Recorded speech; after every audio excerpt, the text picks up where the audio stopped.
Hi hello ದೊಡ್ಡವರಿಗೆ ನಮಸ್ಕಾರ. Welcome back to limitless art 7 guys. ಇವತ್ತಿನ ಹಾರರ್ ಕತೆ ಒಂದು ಭಯಾನಕ ರೋಮಾಂಚಕ ಘಟನೆಯ ಕತೆ. ಈ ಕಥೆಯನ್ನು ಕೇಳಿದ ನಂತರ ನೀವು ಮನೆ ಖರೀದಿಸುವ ಮೊದಲು ಒಮ್ಮೆ ಎರಡಲ್ಲ 10 ಬಾರಿ ಯೋಚಿಸುವಿರಿ. ಈ ಕಥೆಯನ್ನು ನಮ್ಮ ಓರ್ವ ಸಬ್ಸ್ಕ್ರೈಬರ್ ತಮ್ಮ ಅನುಭವವಾಗಿ ಹಂಚಿಕೊಂಡಿದ್ದಾರೆ. ಆದರೆ ಅವರು ತಮ್ಮ ಗುರುತು ಮತ್ತು ಸಿಟಿಯ ಹೆಸರನ್ನು ಬಹಿರಂಗಪಡಿಸದಂತೆ ಕೇಳಿಕೊಂಡಿದ್ದಾರೆ. ಯಾಕಂದರೆ ಗುರುತು ಬಹಿರಂಗವಾದರೆ ಜನರಿಗೆ ಇವರೇ ಎಂದು ತಿಳಿಯುವುದು ಸುಲಭವಂತೆ. ಹಾಗಾಗಿ ಯಾವುದೇ ಗುರುತು ಅಥವಾ ಸಿಟಿ ಹೆಸರನ್ನು ರಿವೀಲ್ ಮಾಡದೆ ನಾನು ಈ ಭಯಾನಕ ಕಥೆಯನ್ನು ನಿಮಗೆ ಹೇಳಲಿದ್ದೇನೆ. ಸೊ ಗಾಯ್ಸ್, ಯಾವುದೇ ಥರ ಲೇಟ್ ಮಾಡದೆ ನಾವು ಡೈರೆಕ್ಟ್ ನಮ್ಮ ಸ್ಟೋರಿಗೆ ಜಂಪಿಂಗ್ ಆಗೋಣ. ಪರಮೇಶ್ ಒಬ್ಬ ಕಾಂಟ್ರಾಕ್ಟರ್. ಸಿಟಿಯಲ್ಲಿ ಖಾಲಿ ಬಿದ್ದಿರುವ ಜಾಗಗಳು, ಹಳೆಯದಾದ ಪಾಳು ಬಿದ್ದ ಮನೆಗಳು, ದೆವ್ವ, ಭೂತ, ಪ್ರೇತ, ಕಾಟದಿಂದ ಜನರು ಬಿಟ್ಟು ಹೋದ ಸ್ಥಳಗಳನ್ನು ಹುಡುಕಿ ಅವುಗಳನ್ನು ಕಡಿಮೆ ಬೆಲೆಗೆ ಖರೀದಿಸಿ ಹೊಸದಾಗಿ ಕಟ್ಟಿ ಸಿಟಿಯಿಂದ ಹೊರಗಿನ ಜನರಿಗೆ ಮಾರ್ಕೆಟ್ ರೇಟಿಗಿಂತಲೂ ಕಡಿಮೆ ಬೆಲೆಗೆ ಮಾರಾಟ ಮಾಡುತ್ತಿದ್ದ ಇವನಿಗೆ ಇಂತಹ ಸ್ಥಳಗಳೇ ತುಂಬ ಇಷ್ಟ. ಯಾರಾದರೂ ಒಂದು ಮನೆಯ ಬಗ್ಗೆ ಅಲ್ಲಿ ದೆವ್ವದ ಕಾಟ ಇದೆ, ಭೂತದ ಭಯ ಇದೆ ಎಂದು ಒಂದೇ ಒಂದು ಮಾತು ಹೇಳಿದರೆ ಸಾಕು, ಪರಮೇಶ್ಗೆ ಅದು ಹಬ್ಬವೋ ಹಬ್ಬ. ಒಂದು ದಿನ ಸಿಟಿ ಸೆಂಟರ್ನಲ್ಲಿ ಕೆಲಸದ ನಿಮಿತ್ತ ಓಡಾಡುತ್ತಿದ್ದಾಗ ಪರಮೇಶ್ನ ಕಣ್ಣಿಗೆ ಒಂದು ವಿಚಿತ್ರ ಕಟ್ಟಡ ಬಿತ್ತು. 3 ಕೊಠಡಿಗಳಿರುವ ಈ ಕಟ್ಟಡದ ಮುಂದೆ ದೊಡ್ಡ ಖಾಲಿ ಮೈದಾನ, ಸುತ್ತಲೂ ಕಾಂಪೌಂಡ್ ಗೋಡೆ, ಶಾಲೆಯ ಮುಂದೆ ಆಟಕ್ಕೆಂದು ಬಿಡುವ ಮೈದಾನದಂತೆ ಈ ಜಾಗ ಖಾಲಿ ಶಾಂತವಾಗಿತ್ತು. ಆದರೆ ಗೇಟ್ಗೆ ತುಕ್ಕು ಹಿಡಿದ ಒಂದು ದೊಡ್ಡ ಬೀಗ, ಅದಕ್ಕೆ ಕಟ್ಟಿರುವ ಕೆಂಪು ದಾರಗಳು, ತಾಯತಗಳು ಇವೆಲ್ಲವನ್ನು ನೋಡಿದ ಪರಮೇಶ್ಗೆ ಒಳಗೊಳಗೆ ಒಂದು ರೋಮಾಂಚಕ ಭಾವನೆ. ಅಲೆಲೆರೆ, ಇದು ನನಗಾಗಿಯೇ ಮಾಡಿಸಿದ ಜಾಗ ಎಂದು ತನ್ನ ಮನಸ್ಸಿನಲ್ಲಿಯೇ ಕುಣಿದಾಡಿದ. ಕಾಂಟ್ರಾಕ್ಟರ್ ಆಗಿರೋದ್ರಿಂದ ಆ ಜಾಗದ ಮಾಹಿತಿಯನ್ನು ತಕ್ಷಣವೇ ಸಂಗ್ರಹಿಸಿದ. ಆಗ ಗೊತ್ತಾದ ಸಂಗತಿ ಎಂದರೆ ಈ ಜಾಗ ಸಿಟಿ ಸೆಂಟರ್ನಲ್ಲಿದ್ದರೂ ಇದು ಒಂದು ಅತಿ ಭಯಾನಕ ಶಾಪಗ್ರಸ್ತ ಸ್ಥಳ ಎಂದು ಹೆಸರುವಾಸಿ. ದೆವ್ವ, ಭೂತಗಳ ಕಾಟ, ಅಹಿತಕರ ಘಟನೆಗಳಿಂದ ಯಾರೂ ಈ ಜಾಗವನ್ನು ಖರೀದಿಸಲು ಮುಂದೆ ಬಂದಿರಲಿಲ್ಲ. ಯಾರಾದರೂ ಖರೀದಿಗೆ ಮನಸ್ಸು ಮಾಡಿದರೆ ಅವರಿಗೆ ಏನಾದರೂ ಒಂದು ದುರ್ಘಟನೆ ಸಂಭವಿಸುತ್ತಿತ್ತಂತೆ. ಇದರ ಬೆಲೆಯೂ ತುಂಬ ಕಡಿಮೆಯಾದರೂ ಕಳೆದ ಹಲವು ವರ್ಷಗಳಿಂದ ಈ ಜಾಗ ಪಾಳು ಬಿದ್ದಿತು. ಪರಮೇಶ್ಗೆ ಇದು ಕೇಳಿದ ಕೂಡಲೇ ಒಳಗೊಳಗೆ ಕಿತಾಪತಿ. ಇಂತಹ ಜಾಗವನ್ನು ಖರೀದಿಸಿ ಕಟ್ಟಿ ಒಂದು ಆಫೀಸ್ ಮಾಡಿಕೊಂಡರೆ ಸಾಕು ಎಂದು ಯೋಚಿಸಿದ. ಯಾವುದೇ ತಡ ಮಾಡದೆ ಮರುದಿನವೇ ಆ ಜಾಗಕ್ಕೆ ಸಂಪೂರ್ಣ ಪಾವತಿ ಮಾಡಿ ತನ್ನ ಹೆಸರಿಗೆ ಟ್ರಾನ್ಸ್ಫರ್ ಮಾಡಿಕೊಂಡ.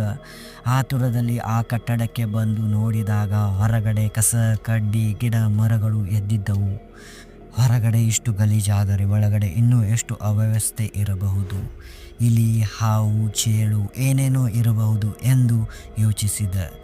ಸುರಕ್ಷಿತವಾಗಿ ಒಂದು ದೊಡ್ಡ ಕೋಲನ್ನು ಕೈಯಲ್ಲಿ ಹಿಡಿದುಕೊಂಡು ಎಚ್ಚರಿಕೆಯಿಂದ ಒಂದೊಂದೇ ಹೆಜ್ಜೆ ಇಡುತ್ತಾ ಬಾಗಿಲು ತೆರೆದ. ಆದರೆ ಒಳಗೆ ಕಾಲಿಟ್ಟ ಕೂಡಲೇ ಶಾಕ್.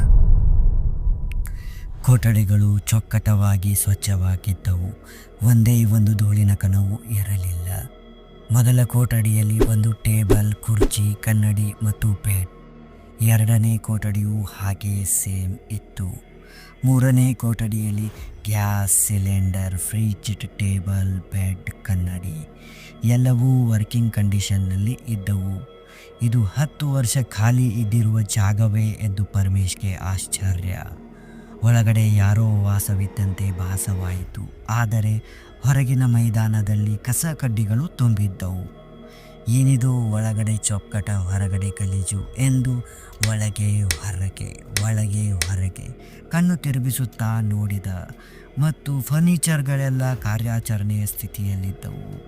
ಇವನು ಮನೆ ಖರೀದಿಸಿದ ಬೆಲೆಗಿಂತ ಈ ವಸ್ತುಗಳ ಬೆಲೆಯೇ ಹೆಚ್ಚಿತ್ತು. ಇದು ಕನಸೋ ನನಸೋ ಎಂದು ಯೋಚಿಸುತ್ತಿದ್ದಾಗ ಮಧ್ಯಾಹ್ನ 2 ಗಂಟೆ. ಸಡನ್ ಆಗಿ ಒಬ್ಬ ವಯಸ್ಸಾದ ಅಜ್ಜಿ, ಆಕೆಯ 2 ಮಕ್ಕಳು ಮತ್ತು ಅವರ 2 ಹೆಂಡತಿಯರು, ಹೀಗೆ ಒಟ್ಟು 5 ಜನ ರಿಲೇಟಿವ್ಸ್ ಕಟ್ಟಡದ ಒಳಗೆ ಬಂದರು. ಪರಮೇಶ್ಗೆ ಆಶ್ಚರ್ಯ, ಇವರು ಇಲ್ಲಿಗೆ ಹೇಗೆ ಬಂದರು? ಎಷ್ಟೇ ಆದರೂ ರಿಲೇಟಿವ್ಸ್ ಅಲ್ಲ ಎಂದು ಅವರನ್ನು ಬರಮಾಡಿಕೊಂಡು, ಹಾಯ್, ಹೇಗಿದ್ದೀರಿ, ಮನೆಯವರೆಲ್ಲ ಕ್ಷೇಮವಾಗಿದ್ದಾರೆಯೇ ಎಂದು ಔಪಚಾರಿಕ ಮಾತುಕತೆ ನಡೆಸಿದ. ಆ 5 ಜನ ನಾವು 300 ಕಿಲೋಮೀಟರ್ ಪ್ರಯಾಣ ಮಾಡಿ ಬಂದಿದ್ದೇವೆ. ತುಂಬ ಸುಸ್ತಾಗಿದ್ದೇವೆ. ಅರ್ಧ ಗಂಟೆ ರೆಸ್ಟ್ ತೆಗೆದುಕೊಳ್ಳಬೇಕು ಎಂದರು. ಪರಮೇಶ್ ಸರಿ, ಎಲ್ಲ ಕೊಠಡಿಗಳಲ್ಲಿ ಬೆಡ್ ಇದೆ, ಹೋಗಿ ವಿಶ್ರಾಂತಿ ತೆಗೆದುಕೊಳ್ಳಿ ಎಂದ. ಅಜ್ಜಿ, ಆಕೆಯ ಹಿರಿಯ ಮಗ ಮತ್ತು ಅವನ ಹೆಂಡತಿ 2ನೇ ಕೊಠಡಿಯಲ್ಲಿ, 2ನೇ ಮಗ ಮತ್ತು ಅವನ ಹೆಂಡತಿ 1ನೇ ಕೊಠಡಿಯಲ್ಲಿ ವಿಶ್ರಾಂತಿಗೆ ಹೋದರು. 2ನೇ ಮಗನ ಹೆಂಡತಿ ಸ್ವಲ್ಪ ದಪ್ಪ, ಉದ್ದ, ಸುಂದರವಾಗಿದ್ದಳು. ಆದರೆ ಆಕೆಯ ಗಂಡ ಸ್ವಲ್ಪ ಅನಾರೋಗ್ಯದಿಂದ ಬಳಲುತ್ತಿರುವಂತೆ ಕಾಣಿಸಿದ. ಪರಮೇಶ್ಗೆ ಒಳಗೊಳಗೆ ಖುಷಿಯಾಯಿತು. ಇವನು ಅನಾರೋಗ್ಯದಿಂದ ಇದ್ದಾನೆ. ಒಂದು ವೇಳೆ ಈ ಸುಂದರಿಯ ಜೊತೆ ಒಂದು ರಾತ್ರಿ ಚಾನ್ಸ್ ಸಿಕ್ಕರೆ ಜೀವನ ಸಾರ್ಥಕ ಎಂದು ಕನಸಿನ ಲೋಕದಲ್ಲಿ ಮುಳುಗಿದ್ದ. ಆಗ ಆ ದಪ್ಪ ಮಹಿಳೆ ಸುಮಧುರ ಧ್ವನಿಯಲ್ಲಿ, ನನ್ನ ಗಂಡನಿಗೆ ಕಾಲಿನ ಕಾಯಿಲೆ ಇದೆ, ಕಾಲು ತೊಳೆಯಲು ಸ್ವಲ್ಪ ಬಿಸಿ ನೀರು ಕೊಡು ಅಂದಳು. ಪರಮೇಶ್ ತಕ್ಷಣ 3ನೇ ಕೊಠಡಿಗೆ ಹೋಗಿ ಗ್ಯಾಸ್ ಆನ್ ಮಾಡಿ ನೀರು ಕಾಯಿಸಲಿಟ್ಟ. ಆದರೆ ತಡಾರ್ ಅಂತ ಕೊಠಡಿಯ ಬಾಗಿಲು ತಾನಾಗಿಯೇ ಮುಚ್ಚಿಕೊಂಡಿತು. ಗಾಳಿಗೆ ಮುಚ್ಚಿರಬಹುದು ಎಂದು ಭಾವಿಸಿ ನೀರು ಕಾಯಿಸಿ ಒಂದು ಪಾತ್ರೆಯಲ್ಲಿ ತೆಗೆದುಕೊಂಡು ಹಿಂದೆ ತಿರುಗಿದಾಗ, ಅಯ್ಯೋ, ಬಾಗಿಲಿನ ಮಧ್ಯದಲ್ಲಿ ಪೆನ್ನಿನಿಂದ ತೆಗೆದ ಒಂದು ಮಹಿಳೆಯ ಮುಖದ ಚಿತ್ರ ಕಾಣಿಸಿತು. ಆ ಚಿತ್ರವನ್ನು ನೋಡಿ ಪರಮೇಶ್ಗೆ ಆಘಾತವಾಯಿತು. ಏನಿದು? ಇದು ಯಾವಾಗ ಬಂತು? ಹೇಗೆ ಬಂತು? ಮೊದಲು ಇಲ್ಲಿ ಯಾವ ಚಿತ್ರವೂ ಇರಲಿಲ್ಲ ಎಂದು ಯೋಚಿಸುತ್ತಿರುವಾಗ ದಪ್ಪ ಮಹಿಳೆ ಬಂದಳು. ಆ ದಪ್ಪ ಮಹಿಳೆ ಬಂದು ನೀರು ಕುದಿಯಿತಾ ಎಂದು ಕೇಳಿದಳು. ಪರಮೇಶ್ ಎಲ್ಲವನ್ನೂ ಮರೆತು ಹ್ಞೂ ಆಯಿತು ಎಂದು ಆಕೆಯ ಜೊತೆಗೆ ಮೊದಲ ಕೊಠಡಿಗೆ ಹೋದ. ಆಕೆ ತನ್ನ ಗಂಡನ ಕಾಲು ತೊಳೆಯುತ್ತಾ ಪರಮೇಶನ ಜೊತೆ ಮಾತನಾಡತೊಡಗಿದಳು. ಮೊದಲು ನನ್ನ ತಿರಸ್ಕರಿಸಿದವಳು ಈಗ ಇಷ್ಟು ಫ್ರೀಯಾಗಿ ಮಾತಾಡುತ್ತಿದ್ದಾಳೆ ಎಂದು ಪರಮೇಶ್ಗೆ ಆಶ್ಚರ್ಯವಾಯಿತು. ಆಕೆಯ ದಪ್ಪ ದೇಹವನ್ನು ನೋಡುತ್ತಾ ಅವನ ಮನಸ್ಸು ಕೆಟ್ಟ ಆಲೋಚನೆಗಳ ಕಡೆಗೆ ಓಡಿತು. ಈಗ ಒಂದು ಚಾನ್ಸ್ ಸಿಕ್ಕರೆ ಎಂದು ಯೋಚಿಸುತ್ತಿರುವಾಗ ಆಕೆ ತಿರುಗಿ, ನನ್ನ ಹಿಂದೆ ಬಂದು ಏನು ಮಾಡ್ತಾ ಇದ್ದೀಯಾ ಪರಮೇಶ್? ನಿನಗೆ ಏನು ಬೇಕು ಎಂದು ಗೊತ್ತು, ಆದರೆ ಮೊದಲು ಒಂದು ಬಾಟಲ್ ನೀರು ತಾ ಎಂದಳು. ಪರಮೇಶ್ ಜೋಶ್ನಲ್ಲಿ 3ನೇ ಕೊಠಡಿಗೆ ಹಿಂದಿರುಗಿದ. ಫ್ರಿಜ್ನಿಂದ ನೀರು ತೆಗೆಯಲು ಫ್ರಿಜ್ ಕಡೆ ತಿರುಗಿದಾಗ ದಡಾರ್ ಅಂತ ಬಾಗಿಲು ಮತ್ತೆ ಮುಚ್ಚಿಕೊಂಡಿತು. ಏನಿದು ಎಂದು ಭಯದಿಂದ ನೋಡಿದಾಗ ಆ ಚಿತ್ರ ಇದ್ದ ಸ್ಥಳ ಖಾಲಿಯಾಗಿತ್ತು. ಇವನು ಹೆಚ್ಚಿಗೆ ಏನೂ ವಿಚಾರ ಮಾಡಲಿಲ್ಲ. ಮತ್ತೆ ಫ್ರಿಜ್ ಹತ್ರ ತಿರುಗಿ ಫ್ರಿಜ್ನಿಂದ ನೀರು ತಗೊಳ್ತಿರ್ತಾನೆ. ಆಗ ಬಾಗಿಲಿನ ಕಡೆಯಿಂದ ಪರಮು ಪರಮು ಪರಮೇಶ್ ಎಂದು ಯಾರೋ ಕರೆಯುವ ಧ್ವನಿ. ಒಂದು ಗಂಟೆಯ ಕಂಪನದಂತೆ ಆ ಧ್ವನಿ ಕಿವಿಗೆ ಬಿದ್ದಿತು. ಅವನು ತುಂಬ ಭಯದಲ್ಲಿ ಇದೇನು ಭೂತದ ಕಾಟ ಎಂದು ಯೋಚಿಸುತ್ತಿರುವಾಗ ಅವನ ಕೈಕಾಲುಗಳು ನಡುಗತೊಡಗಿದವು. ತಿರುಗಿ ನೋಡಿದಾಗ ಬಾಗಿಲಿನ ಮೇಲೆ ಆ ಮಹಿಳೆಯ ಚಿತ್ರ ಮತ್ತೆ ಕಾಣಿಸಿತು. ಈಗ ಆಕೆಯ ಕಣ್ಣುಗಳು ಚಲಿಸುವಂತೆ ಭಾಸವಾಯಿತು. ಇವನು ಅದನ್ನು ನೋಡ್ತಾ ನಿಂತಿರ್ತಾನೆ. ಅಷ್ಟರಲ್ಲಿ ಖಡಕ್ ಖಡಕ್ ಅಂತ ಪಕ್ಕದಿಂದ ಕೊಡದಲ್ಲಿ ಚರಿಗೆ ಹಾಕಿದಂಥ ಶಬ್ದ. ತಿರುಗಿ ಕೊಡದ ಕಡೆ ನೋಡಿದರೆ ಯಾರೂ ಇಲ್ಲ. ಚರಿಗೆ ಸಹ ಹೊರಗೆ ಇತ್ತು. ಪರಮೇಶ್ಗೆ ಭಯವಾಯಿತು. ಯಾರೋ ಬೇಕಂತಲೇ ನನ್ನನ್ನು ಹೆದರಿಸುತ್ತಿದ್ದಾರೆ ಎಂದು ತನ್ನನ್ನು ತಾನು ಸಮಾಧಾನ ಪಡಿಸಿಕೊಳ್ಳುತ್ತಿರುವಾಗಲೇ ಒಂದು ಕ್ಷಣ ಅವನ ಮುಂದೆಯೇ ಇದ್ದ ಭಾರವಾದ ಬೆಡ್ ಸಕ್ ಅಂತ ಪಕ್ಕಕ್ಕೆ ಸರಿದಿತ್ತು. ಯಾವುದೇ ಕಾರಣ ಇಲ್ಲದೆ, ಯಾರೂ ತಳ್ಳದೆ, ಯಾರೂ ಇಲ್ಲದೆ ಬೆಡ್ ಹಾರೋದು ಪರಮೇಶ್ಗೆ ದಿಗ್ಭ್ರಮೆ. ಅವನು ಓಡೋಕೆ ಪ್ರಾರಂಭಿಸ್ತಾನೆ. ಓಡ್ತಿರ್ಬೇಕಾದ್ರೆ 2ನೇ ಕೊಠಡಿ 1ನೇ ಕೊಠಡಿ ನೋಡ್ತಾನೆ. ಅಲ್ಲಿ ಯಾರೂ ಇರಲಿಲ್ಲ. ಅಯ್ಯೋ, ಆ 5 ಜನ ಎಲ್ಲಿಗೆ ಹೋದರು ಎಂದು ಗಾಬರಿಯಾದ. ಮತ್ತೆ ಮೋಸ್ಟ್ಲಿ ಆ 5 ಜನ ಆಗಲೇ ಹೆದರಿ ಓಡಿ ಹೋಗಿದ್ದಾರೆ ಅನಿಸುತ್ತೆ ಅಂತ ಅಲ್ಲಿಂದ ಓಡಿ ಕಾಂಪೌಂಡ್ನ ಬಲಭಾಗದಲ್ಲಿ ಒಂದು ಸಣ್ಣ ಹನುಮಾನ್ ಮಂದಿರವಿತ್ತು.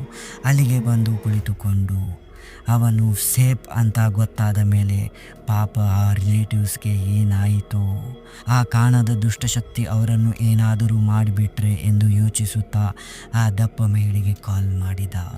ಹೇ ಆಂಟಿ, ನೀವೆಲ್ಲ ಎಲ್ಲಿದ್ದೀರಿ? ಸೇಫ್ ಆಗಿದ್ದೀರಾ? ನಾನು ಹನುಮಾನ್ ಟೆಂಪಲ್ನಲ್ಲಿ ಕುಳಿತಿದ್ದೇನೆ, ಇಲ್ಲಿಗೆ ಬನ್ನಿ ಎಂದ. ಅತ್ತಿಂದ ಆಕೆಯ ಧ್ವನಿ, ಪರಮೇಶ್, ಯಾವ ಹನುಮಾನ್ ಟೆಂಪಲ್? ನೀನು ಏನು ಹೇಳ್ತಾ ಇದ್ದೀಯ? ನಾವೆಲ್ಲ ನಮ್ಮ ಊರಿನಲ್ಲಿ ಗಂಡನ ಕಾಲೇಜ್ ಸ್ನೇಹಿತನ ಮದುವೆಗೆ ಹೋಗಿದ್ದೇವೆ, ಆಮೇಲೆ ಫೋನ್ ಮಾಡ್ತೀನಿ ಅಂತಾಳೆ. ಆ ದಪ್ಪ ಆಂಟಿ ಹಾಗೆ ಹೇಳಿದ ಕೂಡಲೇ ಅವನು ಬೆಚ್ಚಿ ಬೀಳ್ತಾನೆ. ಅಯ್ಯೋ, ಅವರ ಊರಲ್ಲಿ ಇದ್ದಾರೆ ಅಂದರೆ ಇಲ್ಲಿಗೆ ಬಂದವರು ಯಾರು ಅಂತ. ಒಂದು ಆಳವಾದ ಭಯ ಅವನನ್ನು ಆವರಿಸಿತು. ಪರಮೇಶ್ನ ಮೈಯೆಲ್ಲ ಮುಳ್ಳುಗಂಟು. ಇಷ್ಟೆಲ್ಲ ಆಗೋ ಹೊತ್ತಿಗೆ ಸಮಯ ಮಧ್ಯಾಹ್ನದ 3 ಗಂಟೆ ಆಗಿತ್ತು. ಇವನಿಗೆ ತಿಳಿತಾ ಇಲ್ಲ ಮುಂದೆ ಏನು ಮಾಡೋದು, ಯಾರನ್ನು ನಂಬೋದು. ಯಾಕಂದರೆ ಗುಡಿ ಹೊರಗೆ ಕಾಲಿಟ್ಟರೆ ಇವನ ಡೀಲ್ ಡನ್ ಆಗುತ್ತೆ ಅಂತ ಇವನಿಗೆ ಗೊತ್ತಿರುತ್ತೆ. ಇಷ್ಟರಲ್ಲೇ ಒಂದು ಹಳಸಿದ ವಯಸ್ಸಿನ ಪೂಜಾರಿ ಅವನ ಹತ್ತಿರ ಬಂದು ಕೇಳ್ತಾನೆ, ಯಾರು ನೀನು? ಏಕೆ ಇಲ್ಲಿ ಕೂತಿದೀಯಾ? ಯಾಕೆ ನಿನ್ನ ಕೈಕಾಲುಗಳು ನಡುಕ್ತಾ ಇದ್ದಾವೆ ಅಂತ.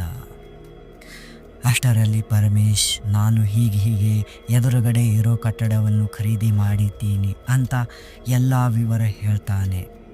ಆಗ ಪೂಜಾರಿ ನಗುತ್ತಲೇ, ಹುಚ್ಚ ನೀನು, ಈ ಮನೆ ಖರೀದಿಗೆ ಯತ್ನಿಸಿ ಹಜಾರಾರು ಜನರು ಬಂದಿದ್ದಾರೆ, ಯಾರೂ ಹೊರಗೆ ಹೋಗಿಲ್ಲ.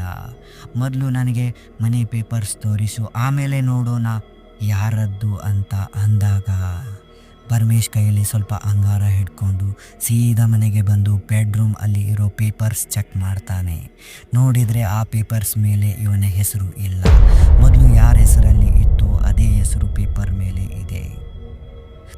ಅದನ್ನು ನೋಡಿದ ಪರಮೇಶ್, ಅರೆ ಇದು ಹೇಗೆ ಆಗೋಕೆ ಸಾಧ್ಯ? ನಿನ್ನೆನೇ ದುಡ್ಡು ಕೊಟ್ಟು ಖರೀದಿ ಮಾಡಿಕೊಂಡು ಬಂದಿದ್ದೀನಿ ಅಂತ ತುಂಬ ಅಚ್ಚರಿ ಗಾಬರಿಯಲ್ಲಿ ಅಯ್ಯೋ ನನ್ನ ದುಡ್ಡು ಅಂತ ಎದ್ದು ಬೆಡ್ರೂಮ್ನಿಂದ ರಿಜಿಸ್ಟರ್ ಆಫೀಸ್ ಕಡೆ ಓಡೋಕೆ ಸ್ಟಾರ್ಟ್ ಮಾಡ್ತಾನೆ. ಬೆಡ್ರೂಮ್ನಿಂದ ಓಡಿ ಹೋಗೋಕೆ ಬೆಡ್ರೂಮ್ ಹೊಸ್ತಿಲು ಎಡವಿ ಧಡಾರ್ ಅಂತ ಬಿದ್ದುಬಿಡ್ತಾನೆ. ಅಯ್ಯೋ ಕಾಲು ಅಂತ ಎದ್ದು ನೋಡಿದರೆ ಪರಮೇಶ್ ಬೆಡ್ನಿಂದ ಕೆಳಗೆ ಬಿದ್ದಿರ್ತಾನೆ. ಟೈಮ್ ನೋಡಿದರೆ ಮಧ್ಯಾಹ್ನ 3:30 ಗಂಟೆ ಆಗಿದೆ. ಇವನಿಗೆ ಬಿದ್ದದು ಕನಸು ಎಂದು ಗೊತ್ತಾಗಿ ಆಶ್ಚರ್ಯವಾಯಿತು. ಕನಸಲ್ಲೇ ಇಷ್ಟೆಲ್ಲ ಆಯ್ತಲ್ಲ ಅಂತ. ಆದರೂ ಒಮ್ಮೆ ಕನ್ಫರ್ಮ್ ಮಾಡ್ಕೊಳ್ಳೋಕ್ಕೆ ದುಡ್ಡು ಇಟ್ಟಿರೋ ಲಾಕರ್ ಹತ್ರ ಹೋದರೆ ದುಡ್ಡು ಎಲ್ಲ ಬೀರುನಲ್ಲೇ ಸೇಫಾಗಿ ಇರುತ್ತೆ. ನಿಜವಾಗ್ಲೂ ಇದು ಕನಸೋ ನನಸೋ ಅಂತ ವಿಚಾರ ಮಾಡ್ತಿರ್ಬೇಕಾದ್ರೆ ಫೋನ್ ರಿಂಗ್ ಆಯಿತು. ಫೋನ್ ಎತ್ತಿದ ತಕ್ಷಣ ಸಿಟಿ ಸೆಂಟರ್ ಕಟ್ಟಡ ನೋಡೋಕೆ ಬರ್ತೀನಿ ಅಂತ ಹೇಳಿದ್ರಿ, ಬಂದೇ ಇಲ್ಲ, ಎಲ್ಲ ಕರೆಕ್ಟ್ ಇದೆಯಾ ಅಂತ ಕೇಳಿದಾಗ ಪರಮೇಶ್, ಎಲ್ಲ ಕರೆಕ್ಟ್ ಇದೆ, ನಾನು ಅರ್ಧ ಗಂಟೆಯಲ್ಲಿ ಅಲ್ಲಿಗೆ ಬರ್ತೀನಿ ಅಂತ ಆ ಜಾಗಕ್ಕೆ ಹೋದ. ಕನಸಿನಂತೆಯೇ ಎಲ್ಲ ಇತ್ತು ಅಲ್ಲಿ.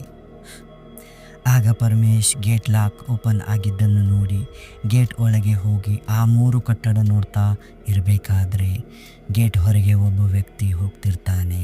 ಪರಮೇಶ್ ಅವನನ್ನು ಕರೆದು, ಈ ಜಾಗ ನಾನು ಖರೀದಿ ಮಾಡಬೇಕು ಅಂದ್ಕೊಂಡಿದ್ದೀನಿ, ಎಷ್ಟು ವರ್ಷ ಆಯಿತು ಈ ಕಟ್ಟಡ ಹೀಗೆ ಪಾಳು ಬಿದ್ದು ಅಂತ ಕಟ್ಟಡದ ಕಡೆ ನೋಡ್ತಾ ಕೇಳ್ತಾನೆ. ಆಗ ಆ ವ್ಯಕ್ತಿ ಹಿಂದಿನಿಂದ, ಯಾಕೆ ನಿನಗೆ ಕನಸಿನಲ್ಲಿ ಆಗಿರೋದು ಸಮಾಧಾನ ತಂದಿಲ್ವಾ ಅಂತ ಅಂದಾಗ ಪರಮೇಶ್ ಫುಲ್ ಫಂಕ್ ಆಗಿ ಆ ವ್ಯಕ್ತಿಯ ಮುಖ ನೋಡಿದರೆ ಅಟ್ ಅ ಟೈಮ್ ಆ ವ್ಯಕ್ತಿಯ ಮುಖದಲ್ಲಿ ಆ ದಪ್ಪ ಆಂಟಿ, ಅಜ್ಜಿ ಮಕ್ಕಳು ಮತ್ತು ಪೂಜಾರಿ ಎಲ್ಲರ ಮುಖಗಳು ಕಾಣಿಸಿದವು. ಇದನ್ನೆಲ್ಲ ನೋಡಿ ಪರಮೇಶ್ ಮೂರ್ಛೆ ಹೋದ. ಮತ್ತೆ ಎಚ್ಚರವಾದಾಗ ಹಾಸ್ಪಿಟಲ್ನಲ್ಲಿ ಇರ್ತಾನೆ. ನರ್ಸ್ 3 ಕಟ್ಟಡದ ಪ್ಲೇಸ್ನಲ್ಲಿ ಮೂರ್ಛೆ ಹೋಗಿದ್ರಿ, ಸ್ಥಳೀಯರು ತಂದು ಹಾಕಿದ್ದಾರೆ ಅಂತ ಹೇಳ್ತಾಳೆ. ಈ ಕಥೆಯನ್ನು ಕಳಿಸಿದವರು ಹೇಳ್ತಾರೆ, ಈ ಘಟನೆಯ ನಂತರ 10 ವರ್ಷ ಕಳೆದರೂ ಪರಮೇಶ್ ನಾರ್ಮಲ್ ಆಗಿಲ್ಲ. ಅವನಿಗೆ ಇಂದಿನವರೆಗೆ ಈ ಮನೆಯ ಬಗ್ಗೆ ಕನಸು, ಮೂರ್ಛೆ, ಮಾತುಗಳು ಎಲ್ಲ ಹಾಂಟೆಡ್ ಆಗಿ ಹಿಂಬಾಲಿಸುತ್ತಿದ್ದವೆ ಅಂತೆ. ಅದು ಎಷ್ಟರ ಮಟ್ಟಿಗೆ ಅಂದರೆ ಯಾರಾದರೂ ಬಂದರೆ ನಾನು ಮನೆ ಖರೀದಿ ಮಾಡಿದ್ದೀನಿ ಅಂತಾನೆ, ಮತ್ತು ಆ 5 ಜನ ಕಾಣಿಸ್ಕೋತಾರೆ, ಮತ್ತೆ ಮೂರ್ಛೆ ಹೋಗ್ತಾನೆ. ಹೀಗೆ ಇನ್ನು ಆ ಲೂಪ್ನಲ್ಲಿ ಇದ್ದಾನೆ ಪರಮೇಶ್. ಇವನ ಈ ಹುಚ್ಚು ವ್ಯವಹಾರದಿಂದ ಅವನ ಹೆಂಡತಿ, ಮಕ್ಕಳು ಎಲ್ಲರೂ ಅವನನ್ನು ಬಿಟ್ಟು ಹೋಗಿದ್ದಾರೆ. ಬಟ್ ಅವನ ಅಕ್ಕಪಕ್ಕದ ಮನೆಯವರು ಮೋಸ್ಟ್ಲಿ ಪರಮೇಶ್ ಬಹಳಷ್ಟು ಇಂತಹ ಶಾಪಿತ ಕಟ್ಟಡಗಳನ್ನು ಖರೀದಿ ಮಾಡಿ ಏನೇನೋ ಮಾಡಿದ್ದಾನೆ. ನಾರ್ಮಲ್ ಜನ ಒಂದು ಸೂಜಿಯಷ್ಟು ಜಾಗ ಸಿಕ್ಕರೂ ಬಿಡೋದಿಲ್ಲ, ಅಂಥದ್ರಲ್ಲಿ ಅಂಥ ದೊಡ್ಡ ಕಟ್ಟಡವನ್ನು ಹಾಗೆ ಬಿಟ್ಟು ಹೋಗಿರೋದಿಲ್ಲ. ಅಲ್ಲಿ ಏನೋ ಸಮಸ್ಯೆ ಇದ್ದೆ ಅಂತಾನೆ ಬಿಟ್ಟು ಹೋಗಿರ್ತಾರೆ. ಆ್ಯಂಡ್ ಇಂತಹ ಆಸೆ ಬುರುಕ ಜನ ಸಿಕ್ಕರೆ ಆತ್ಮಗಳು ಬಿಟ್ಟಾವ. ಅವನು ಎಷ್ಟು ಹಾಂಟೆಡ್ ಕಟ್ಟಡಗಳನ್ನು ಖರೀದಿ ಮಾಡಿ ಮಾರಿದ್ದಾನಲ್ಲ, ಆ ಜಾಗದ ಆತ್ಮಗಳೆಲ್ಲ ಇವನಿಗೆ ಅಟಕಾಯಿಸಿಕೊಂಡಿವೆ. ಇವನ ದೇಹವನ್ನೇ ಅವು ತಮ್ಮ ಸ್ಥಾನ ಮಾಡಿಕೊಂಡಿವೆ. ಅಮಾವಾಸ್ಯೆ ಹುಣ್ಣಿಮೆ ಬಂದರೆ ಆ ದಿನಗಳಲ್ಲಿ ವಿಚಿತ್ರ ಧ್ವನಿಯಲ್ಲಿ ರಾತ್ರಿಯಿಡೀ ಕಿರುಚುತ್ತಾನಂತೆ ಪರಮೇಶ್ ಅಂತ ಜನ ಮಾತಾಡ್ಕೊತಾರೆ. ಸೊ ಗಾಯ್ಸ್, ನಿಮ್ಮ ಅಭಿಪ್ರಾಯ ಏನು? ಇಂತಹ ಕಟ್ಟಡಗಳನ್ನು ನೀವು ರಿಯಲ್ ಲೈಫ್ನಲ್ಲಿ ನೋಡಿದ್ದೀರಾ? ಅಂಥವರು ನಿಮ್ಮ ಲೈಫ್ನಲ್ಲಿ ಬಂದಿದ್ರಾ? ಕಮೆಂಟ್ನಲ್ಲಿ ತಕ್ಷಣ ಹೇಳಿ. ಮತ್ತು subscribe to Limitless at 7 for more horrifying real stories on the Hair Talk. Thank you guys.